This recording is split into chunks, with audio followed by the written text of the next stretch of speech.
datang di channel Simply Let's Talk, channel di mana kita mengundang teman-teman untuk ngobrol berbagai topik. Nah, hari ini ada Azrina Sylvia, Ivy. Halo Ivy. Halo Kak Foni. Yuk.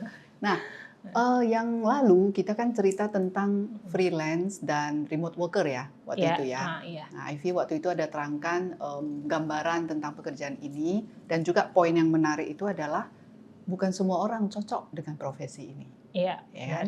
Nah, lalu kita juga ada cerita tentang kursus-kursus yang banyak berseliweran saat ini. Iya. Nah, Ivy juga kasih masukan, kita harus selektif memilihnya. Jadi lebih inilah, milihnya juga lebih bijak, jangan terlalu terpancing dengan promo-promonya, iklan-iklannya. Nah, lalu ada hal yang menarik. Sekarang kan udah berkecimpung di dunia freelance remote worker, udah sekitar 7 tahun ya. 7-8 tahun gitu lah ya, lebih kurang. Kalau dari awal lebih jauh lagi kan, freelance-nya itu kan dari yang fotografi ya awalnya. Nah, tapi yang menarik, kalau dikilas balik lagi, kalau kita mundur lagi 10 tahun yang lalu, nah Ivy sebenarnya pengen jadi apa? Mungkin ya, dulu itu sempat tertarik sama dunia psikologi. Nah, sama kita, ayo. Iya, jadi dulu itu kan aku begitu tamat SMA, nggak langsung kuliah, ya karena terus terang nggak ada biaya, jadinya kerja dulu, kerja sana kemari, dan alhamdulillah di usia 20 itu baru bisa kuliah. Dan waktu itu sempat bingung mau ambil jurusan apa gitu kan. Nah, sempat terpikir untuk ngambil psikologi karena lumayan tertarik dengan bidang itu gitu kan. Nah, tapi karena aku juga lupa satu dan spesifiknya itu apa. Ya, tapi ada banyak hal lah yang ada akhirnya aku nggak ngambil itu, jadi ngambil sistem informasi. Sistem informasi. Nah, sekarang ini tetap kepake enggak gitu kira-kira? Enggak. Enggak sih kayaknya. Enggak kepake. Tapi biasanya kalau kita kuliah itu lebih ke membentuk cara pikir kita.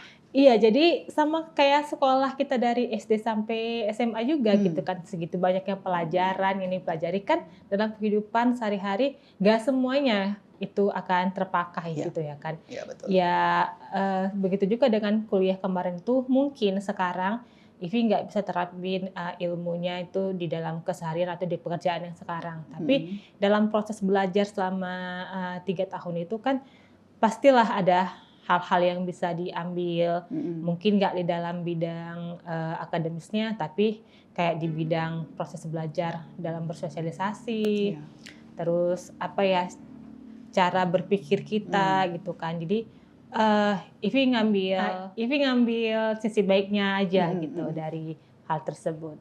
Ya, dan sepertinya kalaupun bahasanya itu salah jurusan, sebenarnya nggak juga lah ya, kalau kita tilik-tilik sebenarnya pasti ada gunanya kan. Iya. Nah, balik lagi kita bicara tentang psikologi. Psikologi itu kan berarti ilmu yang mempelajari tentang manusia berikut mungkin perilaku ya, perilaku, sifat-sifatnya semua. Apa yang membuat tertarik gitu? Dan tertariknya itu apakah dari waktu kayak misalnya remaja atau udah dewasa gitu baru tertarik?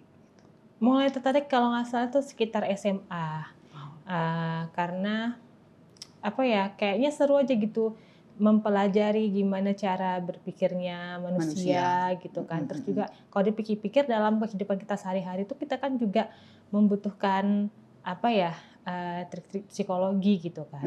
Bahkan sampai dengan sekarang juga di bidang pekerjaan yang sekarang gitu kan, kita perlu juga itu tahu tentang gimana cara kita berhadapan dengan klien, terus juga gimana cara kita menghandle kerjaan, itu sedikit banyaknya pasti ada juga. Sangat berguna pun ya sebenarnya.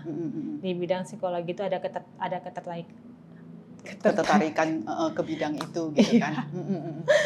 Kalau di saya sendiri, saya kan kebetulan di bidang bekerja di perusahaan swasta, dan itu ada nyenggol-nyenggol lah ke bagian HRD-nya. Nah, yang menarik itu pada saat kita melakukan interview.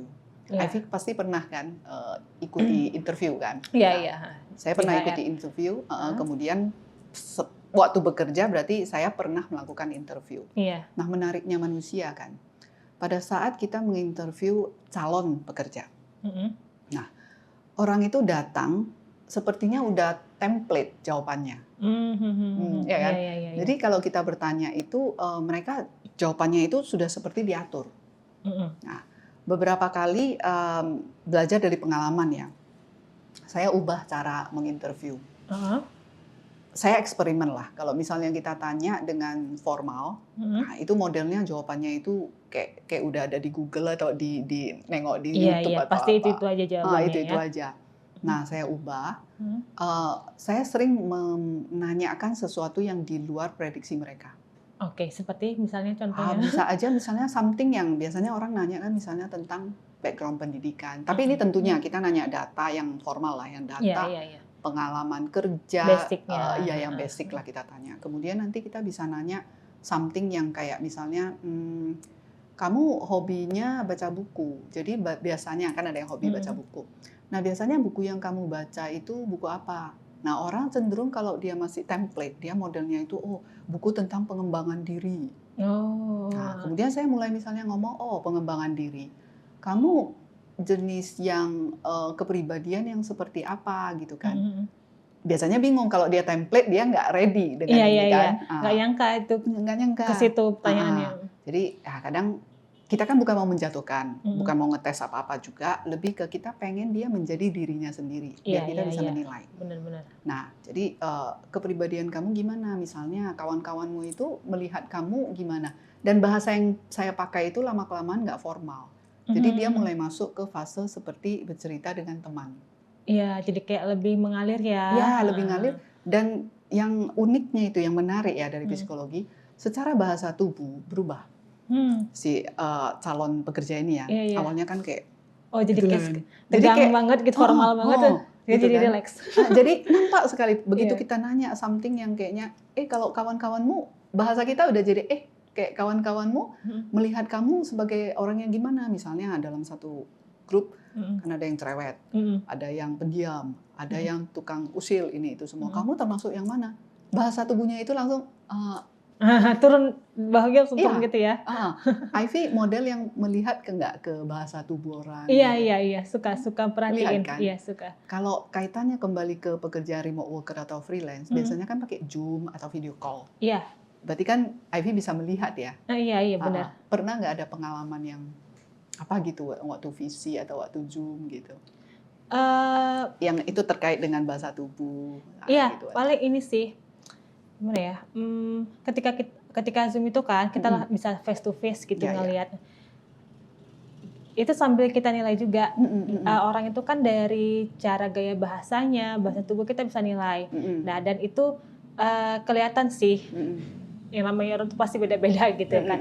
Ada yang memang tipenya dia santai, relax, ada yang agak lebih formal. Nah, dengan Ivy perhatiin mereka gitu kan gimana gesturnya dan dari cara ngomongnya juga, jadi Ivy bisa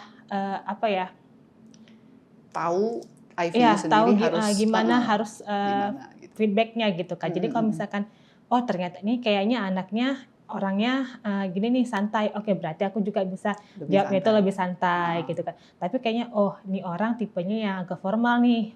Kemungkinan dia nggak akan suka kalau misalkan aku begini-begini, tapi kelihatannya dia akan suka kalau aku begini-begini. Nah, jadinya itu sih yang Ivy perhatiin. Kita lebih adaptatif mungkin ya. Ya.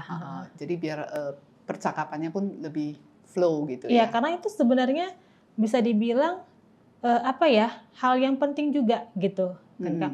Dan sepengalaman Ivy ya, mungkin bisa setuju atau enggak gitu.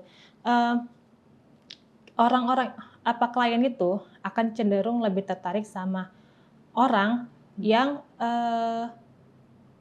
dinilai punya kayak hampir kesamaan sama dia, mirror. Ya, atau kayak jadi misalnya nih kayak kemarin klien Ivy yang Ivy ceritain, dia orang Belanda yang dia traveling YouTuber itu kan.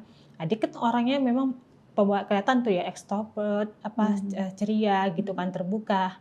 Nah, Ivy berusaha mengimbangin, walaupun Ivy orang nggak kayak dia gitu, tapi Ivy berusaha mengimbangin kayak ketika dia ngomong, dia kan tuh ngomongnya yang ceria, excited gitu kan. Ceplos gitu modelnya. Iya, dan Ivy juga berusaha, oh iya oke, iya aku juga begini. Oh iya kamu ke situ ya gitu kan. Nah, jadi dia ngeliat kayak, oh nih anak apa ya? Nyambung gitu Iya ya. Nyambung, kayak kita Vibe-nya. nyambung nih, ya gitu. Jadi dia bisa ngerasa klik dengan kita gitu. Tapi karena kalau dipikir-pikir misalkan kembali ke kita gitu kan, kita mau hire orang, kita tuh udah excited nih ngomong gitu kan, ternyata si pihak lawannya, iya pihak lawannya tanggapannya mah datar. Oh ya oke, apa kita kan jadi kayak nih krik gitu. Dia sebenarnya dia apa dengan job ini dia benar-benar butuh apa enggak sih, tertarik apa enggak sih gitu kan. Tapi kalau dengan kita menunjukkan bahwasanya kita sama excitednya dengan dia, itu bisa jadi nilai tambah sih TV. Dan alhamdulillah terbukti kan. Ternyata iya kita dan dia juga ngerasa kayaknya aku cocok dengan kamu katanya. Makanya itu salah satu alasan dia mau hire Ivy. Kalau Ivy melihat yang cara kita adaptatif itu kan sebenarnya tidak berarti kita kayak nggak menjadi diri kita ya. Ya, kalau bukan pendapat sih. Ivy. Iya. Itu apa ya bisa dibilang kayak itu strategi lah ya. Strategi itu bertahan sah-sah hidup aja, ya. Survival ya. Dan kita nggak bermaksud jahat. Nah, itu yang penting. Kita bukan bermaksud untuk memanipulasi gitu. Tapi kita cuma berusaha menunjukkan bahasanya ya kita tuh juga tertarik dengan pekerjaan ini gitu kan, dengan dia, dan itu kayak kita justru merasa kayak kita lagi nunjukin sisi terbaik kita sih kepada calon kliennya gitu. Dan kalau kita melakukannya dengan niat baik ya, kita nggak terkesan dan tidak terlihat fake sih. Kan ada orang yang misalnya jadi norak gitu loh, ya kan? Kalau kita niat kita baik itu kan tulus maksudnya, tulus. Kita kan memang waktu mendengar dia yang traveler itu, dia kan modelnya ekstrovert. Kita sebenarnya juga seneng melihat orang seperti itu, riang gitu kan, vibe-nya, frekuensinya gitu kan. Jadi kita kalau nggak salah itu namanya teknik mirroring, kayak mirror, gitu ya? cermin kalau nggak salah, saya pernah baca gitu. Di sisi lain saya ada dengar podcast yang tamu undangannya itu namanya Gabor Mate. Dia orang mungkin Yahudi ya, saya kurang ingat. Dia pernah mengatakan juga terkait ke emosi ya, ini kan bagian juga dari psikologi. Kalau kita terlalu banyak meredam emosi kita, itu nanti di dalam itu yang jadi penyakit autoimun katanya. Iya, pernah juga kayaknya lihat itu kontennya. Katanya makanya banyak perempuan yang kena karena rata-rata perempuan ini suka memendam masalahnya sendiri. Ya, kayak suka lebih baper kan secara umum kan wanita. Jadi baperan sendiri, redam sendiri. Itulah yang meng-create penyakit autoimun. Bisa segitunya kan. Dan kita kan bukan psikolog ya. Iya, benar. Psikolog wannabe gitu kan ceritanya, istilahnya kan. Psikolog nggak jadi. Jadi alangkah senangnya kita kalau kita berkesempatan mengundang psikolog yang sebenarnya. Dan dengan jam terbang yang memang udah tinggi. Doain memang bisa tercapai ini ya. Iya, oke. Iya kan? Nah, jadi untuk saat ini terhadap pekerjaan freelance, balik lagi kalau kita cerita pekerjaan freelance, remote worker, kalau mau kita kaitkan ke psikologi ya sebenarnya ada. Kemampuan menjadi kemampuan kita untuk deal dengan calon klien kita itu bisa dipakai, gitu kan. Nah, Ivy nunggu-nunggu nggak untuk dapat ketemu dengan psikolog yang sebenarnya? Iya pastinya lah. Banyak pertanyaan nggak ini ceritanya, iya kan? Iya benar-benar pasti bakalan banyak sekali ilmu yang bisa didapat gitu kan, insight-insight yang bisa dipakai berguna untuk di kerjaan sekarang. Berguna untuk nusa dan bangsa gitu kan. Nah jadi nggak apa kita nggak jadi psikolog, ya kan nggak apa-apa. Yang penting nanti kita punya kesempatan ngomong dengan psikolog yang kompeten, yang benar-benar gitu kan. Iya. Oke, jadi untuk pembicaraan kita, untuk ngobrol kita ini kita selesai di sini. Senang sekali ngobrol dengan Ivy. Nanti mungkin berikutnya kita punya konten menarik lagi, bisa ya, maulah jadi teman ngobrol lagi ya. Pastinya, insya Allah. Oke, thank you. Oke.